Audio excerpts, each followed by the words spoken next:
শুনতে চেষ্টা করতেছিলাম, কিন্তু পারছি না বলে আমি সবাই আগে বক্তৃতা দিয়ে আমি আপনাদের কাছে বিদায় নিতে চাই। আবারও বলতে চাই, আপনারা একা নয়, আপনারা বাংলাদেশের সকল শ্রমিক সমিতি আপনাদের সাথে আছে, স্কপ আপনাদের সাথে আছে, বিশ্ব ট্রেড ইউনিয়ন ফেডারেশন আপনাদের সাথে আছে, বিশ্বের শ্রমিকরাও আপনাদের সাথে থাকবে, এই আশা ব্যক্ত থাকবে, এই প্রত্যাশা করে আমি আমার বক্তব্য শেষ করছি। সকলকে আবারও শুভেচ্ছা এবং এই দাবির প্রতি সমর্থন জ্ঞাপন করছি। দুনিয়ার মজদুর এক হও। ভাই এই সামনে থেকে একটু জায়গা দেন। প্রিয় সহযোদ্ধা ভাই ও বোনেরা, আপনারা আপনারা হ্যালো, প্রিয় সহযোদ্ধা শোনেন, হ্যালো, আপনারা কেউ বিশৃঙ্খলা করবেন না। ওনাদেরকে নিউজ কভার করার সুযোগ দিন। ওনারা নিউজ কভার করে নিয়ে চলে যাবে, কিছুক্ষণের জন্য ওনাদেরকে একটু সুযোগ দেন। এই পর্যায়ে বক্তব্য নিয়ে আসছে প্রিয় শ্রমিক নেতা, আমাদের অভিভাবক শ্রমিক নেতা জনাব খালেকুজ্জামান লিপন ভাইকে তার মূল্যবান বক্তব্য রাখার জন্য বিনয়ের সাথে অনুরোধ জানাচ্ছি। খালেকুজ্জামান লিপন ভাই।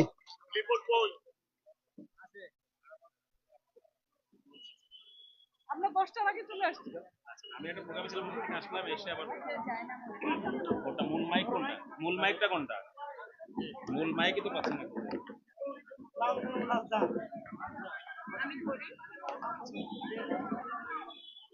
সংগ্রামী বন্ধুগণ, আউটসোর্স কর্মচারী ঐক্য পরিষদের আজকের এই মহাসমাবেশের সংগ্রামী সভাপতি, আপনাদের প্রিয় নেতা মোহাম্মদ রফিক ভাই, উপস্থিত আমাদের শ্রমিক কর্মচারী ঐক্য পরিষদের অন্যতম যুগ্ম সমন্বয়ক আমাদের সবার শ্রদ্ধেয় আব্দুল কাদের ভাই, উপস্থিত মাহবুব আলম ভাই ইতিমধ্যে বক্তব্য দিয়ে গেছেন, আমাদের স্কপের অন্যান্য নেতা আমি দেখছি, আমাদের ফয়েজ হোসেন ভাই, আমরা দেখতে পাচ্ছি প্রকাশ দত্ত, শামীমা আপা এবং আমাদের শ্রদ্ধেয় মাহাবিরজা সহ অনেকে এখানে উপস্থিত হয়েছেন। আমি সবাইকে আমাদের সংগঠন সমাজতান্ত্রিক শ্রমিক ফ্রন্টের পক্ষ থেকে এবং শ্রমিক কর্মচারী ঐক্য পরিষদের পক্ষ থেকে আমি আপনাদেরকে শুভেচ্ছা জানাচ্ছি।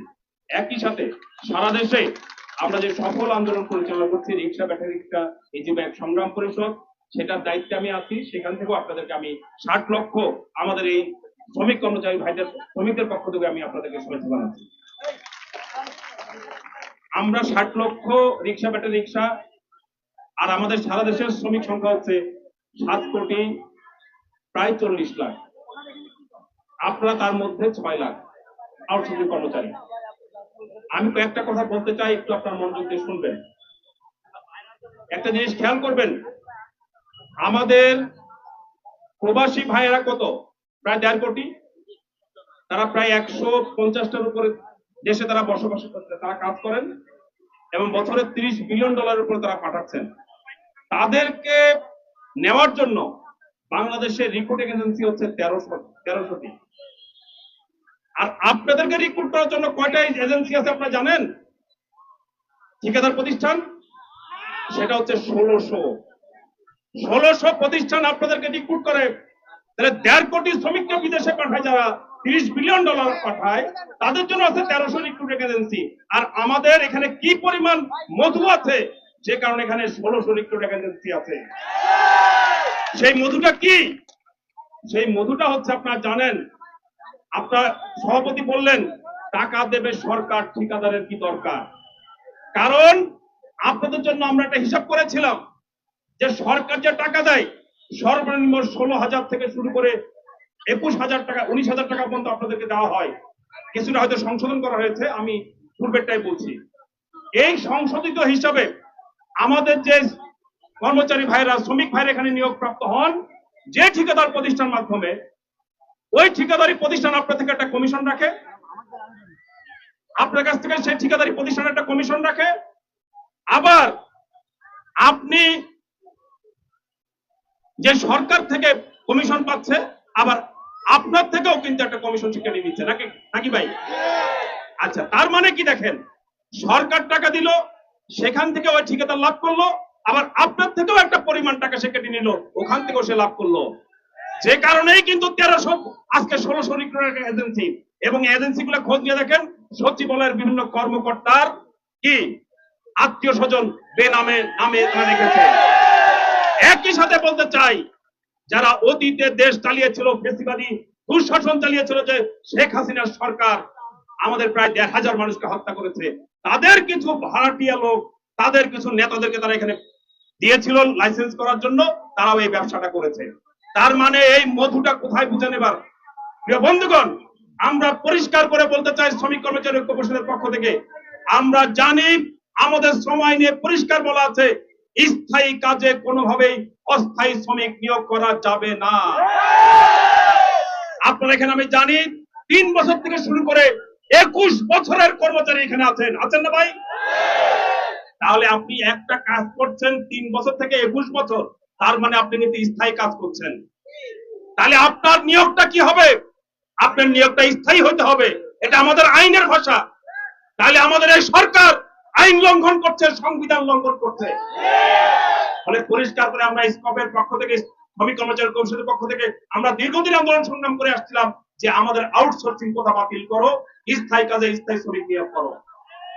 তারপর আমরা বলেছিলাম যে ঠিক আছে, আপনাদের এই নিয়োগ প্রক্রিয়ায় স্থায়ী করতে যদি আপনাদের সময় লাগে, আপনারা তাহলে কি করেন?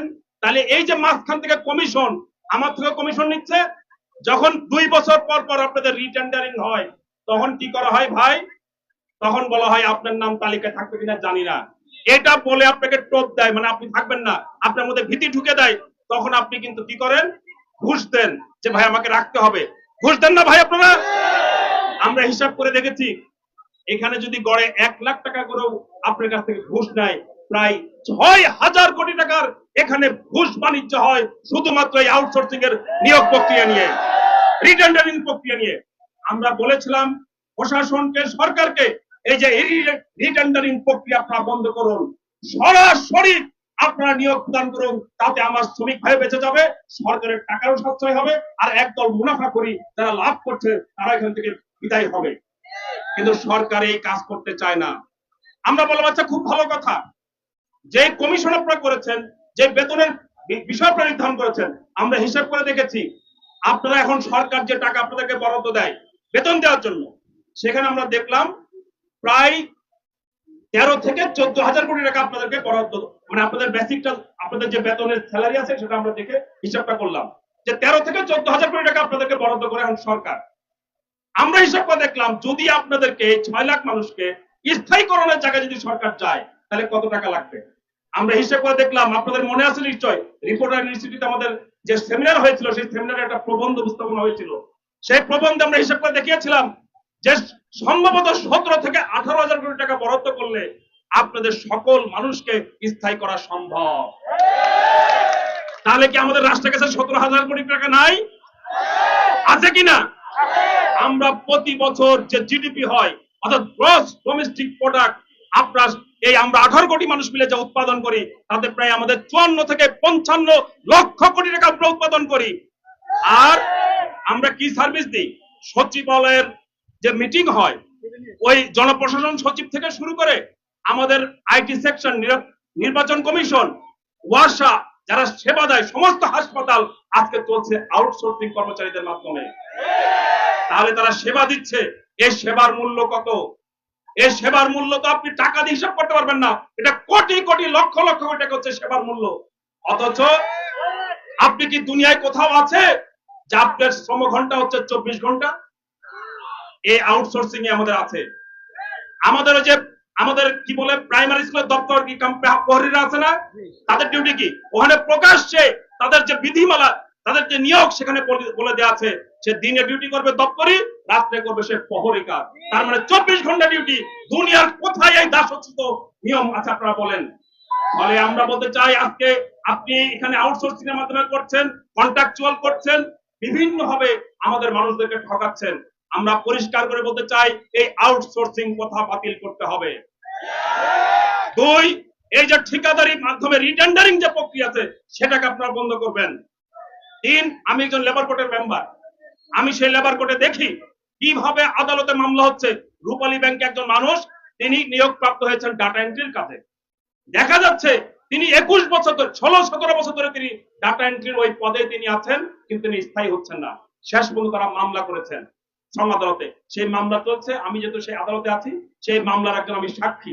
এইভাবে করে প্রতিদিন আমি দেখছি ওখানে বিভিন্ন ভাবে ঠিকাদারি কিংবা প্রতিষ্ঠানে নিয়োগ পেয়েছেন এরকম করে যাদের কোনো স্থায়ী করা হয়নি, সেই মামলাগুলো কোর্টে চলছে এবং সেখানে বছরের পর বছর সেই মামলাগুলো চলছে। আমরা পরিষ্কার করে বলতে চাই, ইতিমধ্যে শ্রম সংস্কার কমিশন গঠিত হয়েছে। আমরা শ্রম সংস্কার কমিশনের সাথে আমাদের উদ্যোগে এই আউটসোর্সিং ভাইদের সাথে আমরা তাদের প্রত্যেকের সাথে আমরা আলাদা আলাদা করে বৈঠক করেছি এবং আপনারা জানেন, আপনারা জেনে আনন্দিত হবেন যে শ্রম সংস্কার কমিশন যে 84টা বিষয় চিহ্নিত করেছে অগ্রাধিকার ক্ষেত্রে, যেটাকে সরকারকে অগ্রাধিকার নিয়ে বাস্তবায়ন করার জন্য, তার মধ্যে 3 নম্বরে আছে আমাদের আউটসোর্সিং কর্মচারীদের ভাইয়ের দাবি। সেখানে পরিষ্কার বলা আছে স্থায়ী কাজে অস্থায়ী নিয়োগ করা যাবে না, আউটসোর্সিং কথা বাতিল করতে হবে, সরাসরি নিয়োগ করতে হবে। এই 3টা কথা পরিষ্কার ভাবে ওই 3 নম্বর জায়গায় বলে দেওয়া আছে। তার মানে আপনারা কোথায় আছেন? শ্রম সংস্কার কমিশনের 3 নম্বর জায়গায় আপনারা আছেন। তাহলে কেন আপনাদের দাবি বাস্তবায়ন করা হবে না? ওই যে ওই মধু চক্রটি আমাদের ভাঙতে হবে। এখান থেকে একদল যে মুনাফা করছে, ওই মুনাফার চক্র ভাঙতে হবে। ওই সচিবালয়ের যে দুর্নীতিবাজ আমলা কর্মকর্তা আছে কিংবা ওই যে বিভিন্ন দলের যে ব্যবসায়ীরা আছে, সিন্ডিকেট করেছে, সেই চক্রটাকে ভাঙতে হবে। আর আমি আপনাদেরকে অনুরোধ করব, কোন ধরনের বিভ্রান্তি, কোন ধরনের নেতিবাচক কথায় আপনারা হুজুগে চলবেন না। সংগঠন মানে হচ্ছে একটা শৃঙ্খলা, সংগঠন মানে হচ্ছে একটা নেতৃত্ব, সংগঠন মানে হচ্ছে একটা সুনির্দিষ্ট দাবিনামা। ফলে সুনির্দিষ্ট দাবিনামার ভিত্তিতে সুশৃঙ্খল ভাবে নেতৃত্বের সবার মিলে যে সিদ্ধান্ত নেবেন, তার ভিত্তিতে আপনার আন্দোলন সংগ্রাম পরিচালনা করবেন। হুটহাট করে মনে হলো বসে পড়লাম, মনে হলো ঘেরাও করলাম, মনে হলো এক প্রোগ্রামের মধ্যে 3 প্রোগ্রাম করলাম, আমি দয়া করে কথাগুলো অন্যভাবে নেবেন না। আমি আপনারা যেহেতু জমায়েত হয়েছেন, আপনারা মনে করেন যে রাজস্বকরণের কথা বললেই আপনারা সব চলে আসবেন, রাস্তাঘাট দখল করলে হয়ে যাবে, এত সহজ না।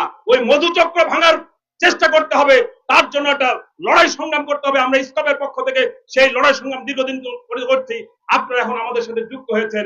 আমরা মনে করি এই চক্রটিকে আমরা ভাঙতে পারবো এবং পর্যায়ক্রমে আপনাদের যে নিয়োগ প্রক্রিয়া, স্থায়ীকরণ প্রক্রিয়া, সেদিকে আমরা এগোতে পারবো। শ্রম সংস্কার কমিশনের সুপারিশ বাস্তবায়নের মধ্যে দিয়ে আগামী দিনে সে আন্দোলনে আপনারা থাকবেন।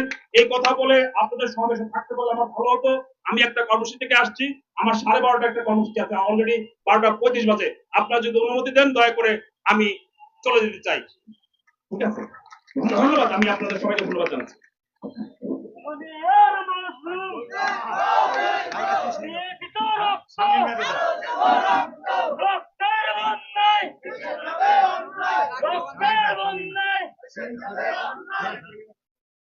ধন্যবাদ খালেকুজ্জামান লিপন ভাইকে। এ পর্যায়ে বক্তব্য রাখার জন্য অনুরোধ জানাচ্ছি শামীমারা সভাপতি, বাংলাদেশ জাতীয় শ্রমিক ফেডারেশন।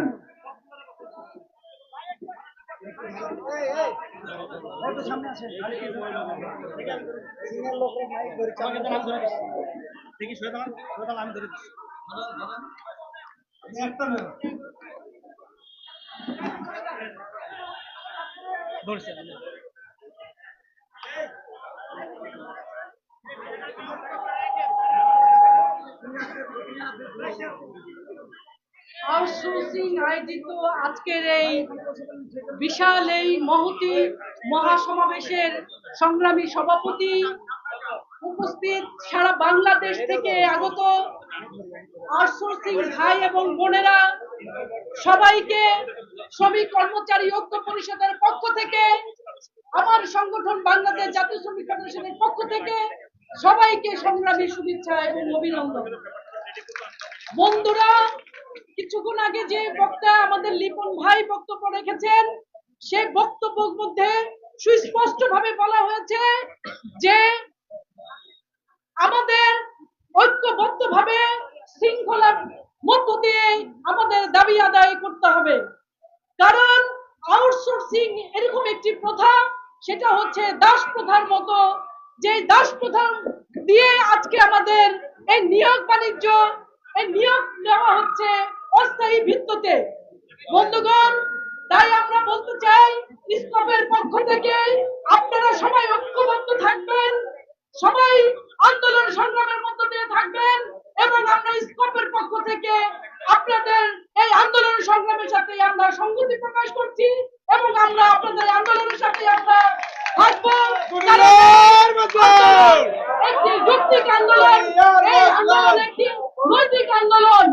কারণ হচ্ছে যে আজকে এই যে পরিবার, আপনারা যারা আজকে আউটসোর্সিং হিসেবে আছেন, আপনাদের এক একটি পরিবার, এক এক পরিবারের 4-5 করে সদস্য আছে। কারণ আজকে এই পরিবারগুলির কি দুর্দশা, আজকে যে দ্রব্যমূল্যের ঊর্ধ্বগতি, সেই ঊর্ধ্বগতিতে আমাদের এই পরিবারের সদস্যরা কি হারে আছে, অনাহারে অনাহারে আছে, পুষ্টিহীনতাতে ভুগছে। বন্ধুগণ, তাই আমি বলবো যে আপনারা আন্দোলন চালিয়ে যাবেন। এই আমাদের আপনাদের দাবি আদায় না করার পর তো আমরা কেউ ঘরে ফিরবো না। এবং বর্তমান যে সরকার, এই সরকার ঘোষণা দিয়েছিলেন একটি বৈষম্যহীন একটি সমাজ, একটি বৈষম্যহীন একটি রাষ্ট্র গঠন করার জন্য। কিন্তু অত্যন্ত দুঃখের বিষয়ের সাথে আমরা জানাতে চাই, তাদের যে ওয়াদা তারা রক্ষা করেননি। তাই আমরা বলবো যে এই সরকারের প্রতি অতিবিলম্বে যে আউটসোর্সিং যে প্রথা, এই প্রথা বাতিল করতে হবে। এবং আমাদের স্কোপেরও কিন্তু একটি কর্মসূচি আছে, 9 দফা কর্মসূচি। সেই কর্মসূচির মধ্যে দিয়ে আমরা আউটসোর্সিং কে আমরা বিলুপ্ত করতে চাই এবং আমরা স্থায়ী পদ্ধতিতে নিয়োগ দিতে চাই। এই ঠিকাদার এখানে লিখন বলেছে যে এই যে এখানে একটি মধু আছে, সেই মধু ভাঙতে হবে। আমাদের এই মূল জায়গাতে আঘাত করতে হবে। সেই আন্দোলন সংগ্রামের মধ্য দিয়ে সেই মূল জায়গায় আঘাত না করা পর্যন্ত আমাদের দাবি আদায় হবে না। তাই বন্ধুগণ, আমি আর কথা বাড়াবো না। এখানে আমাদের সিনিয়র নেতৃবৃন্দ আছেন, আমাদের শ্রদ্ধাভাজন বর্ষিয়ান নেতা, আমাদের স্কোপের যুগ্ম সমন্বয়কারী, আমাদের পথ প্রদর্শক আমাদের কাদের ভাই, সে বক্তব্য রাখবেন, এবং আমাদের আরো সিনিয়র নেতা আছেন ফয়েজ ভাই, তারা বলবেন। তা আমি আর কথা বাড়াবো না। আমি সবাইকে আবারও সংগ্রামী অভিনন্দন এবং অভিবাদন জানিয়ে আপনাদের সাথে আছি এবং সংগতি জানিয়ে আমার বক্তব্য আমি শেষ করছি। দুনিয়ার মজদুর এক হও।